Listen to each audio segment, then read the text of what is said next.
नमो नारायण। जय महाकाल। जय मां बगलामुखी। सभी दर्शकों का बहुत बहुत स्वागत है। और देखिए, आज का विषय है कुल देवी और कुल देवता को प्रसन्न करने के लिए, यानी शीघ्रता से प्रसन्न करने के लिए 5 ऐसे उपाय। कुल देवी और कुल देवता कौन होते हैं, इसके बारे में पहले जानते हैं और उसके बाद मैं आपको बहुत ही सरल 5 उपाय बताऊंगा। देखिए, हमारे हिंदू धर्म में कुल देवी और कुल देवता का महत्व जो है ना, वो बहुत बड़ा है।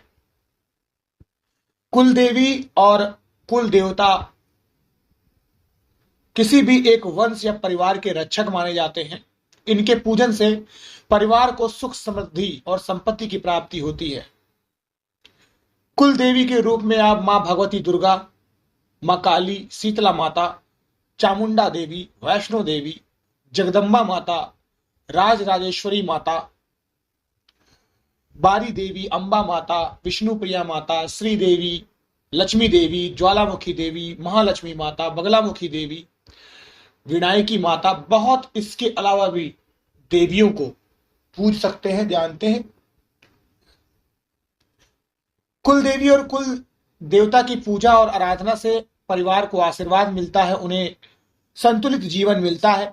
कुल देवी की पूजा और उनके आशीर्वाद से परिवार के सदस्य जो होते हैं वो सही निर्णय ले पाते हैं, सामाजिक जीवन में सफलता मिलती है और सुख शांति की प्राप्ति होती है। तो आप इन बातों से ये आसानी से पता लगा सकते हैं कि कुल देवी देवता का महत्व बहुत बड़ा होता है। इसके अलावा भी एक दो बातें होती हैं, जैसे कुल देवी देवता जल्दी प्रसन्न होते हैं। क्यों प्रसन्न होते हैं? क्योंकि ये पहले से ही आपके पूर्वजों के द्वारा पूजे जा रहे होते हैं।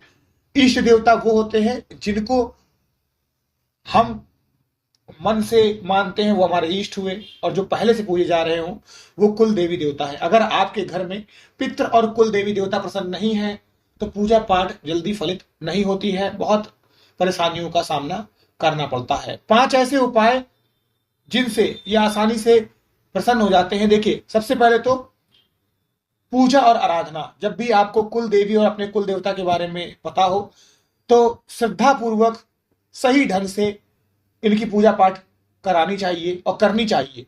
अगर आप खुद नहीं कर सकते हैं तो किसी योग्य पंडित से या फिर पूजा की कोई किताब हो उसकी विधि के हिसाब से भी आप मदद ले सकते हैं।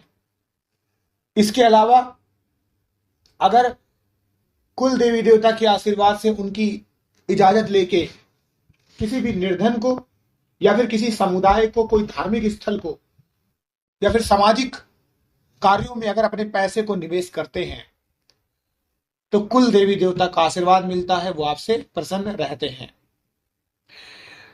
अगर आप ये भी नहीं कर सकते हैं, कोई प्रॉब्लम नहीं है। अपने कुल देवी देवता या अपने जो कुल देव हो या कुल देवी देवता हो या किसी दूसरे के कुल देवी देवता हो तब भी कोई प्रॉब्लम नहीं है। अगर आपको नहीं पता है तब, अगर पता है तो अपने ही कुल देवी देवता के उसमें जाइए, अगर नहीं पता है तो भी कोई प्रॉब्लम नहीं है।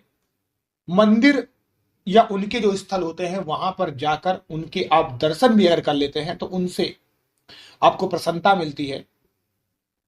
आप चाहें तो अपने घर में भी एक मंदिर स्थापित कर सकते हैं कुल देवी देवता को। और दूसरी सबसे बड़ी बात सुनिएगा, कुल देवी देवता की जो मूर्ति होती है वो हमेशा आपके भगवानों में बीच में होती है और सबसे बड़ी होती है। अगर आप मूर्ति नहीं रख सकते हैं तो आप चित्र को रख सकते हैं। अगर आपको अपने कुल देवी देवता का वार पसंद है, वार पता है, दिन पता है, तो आप उस दिन व्रत उपवास रख सकते हैं।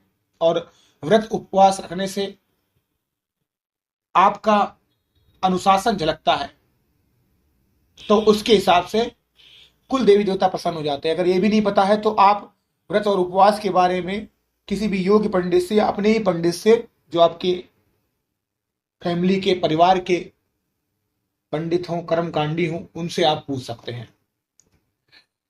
अगर आप किसी भी प्रकार से सेवा करते हैं या किसी चीजों का दान करते हैं, खाद्य सामग्री, वस्त्र, कपड़े, गरीब लोगों की मदद, अगर आप धार्मिक कार्यों में भी सक्रिय हो जाते हैं, जैसे मंदिर की सफाई, प्रसाद बांटने का काम करना, धार्मिक जो समारोह होते हैं उनमें सहायता करना, तो इससे भी आपके कुल देवी देवता प्रसन्न हो जाते हैं। लेकिन एक बात आप याद रखिएगा, कुल देवता हो चाहे कुल देवी हो, उनको प्रसन्न करने के लिए सबसे पहले तो अनुशासन, दूसरी बात ईमानदारी, तीसरी बात ध्यान और चौथी बात भक्ति की आवश्यकता पड़ती है। अगर इन चारों उपायों को नियमित रूप से अपनाकर, इन चारों उपायों को यानी अनुशासन, ईमानदारी, ध्यान और भक्ति, और पांचों उपाय को अपनाकर यानी सेवा करना, व्रत उपवास, मंदिर या धार्मिक स्थलों में प्रवेश करना, दान करना, पूजा आराधना करना, इन कार्यों को आप करते हैं तो आप आसानी से कुल देवी देवता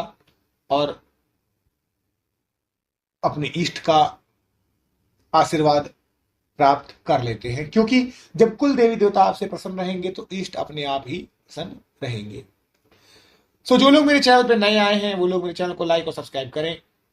जो लोग पुराने हैं वो लोग ऐसे ही वीडियो को सुनते रहें, ऐसे ही वीडियो बनती रहेगी। लाइक और शेयर करने के लिए बहुत बहुत धन्यवाद।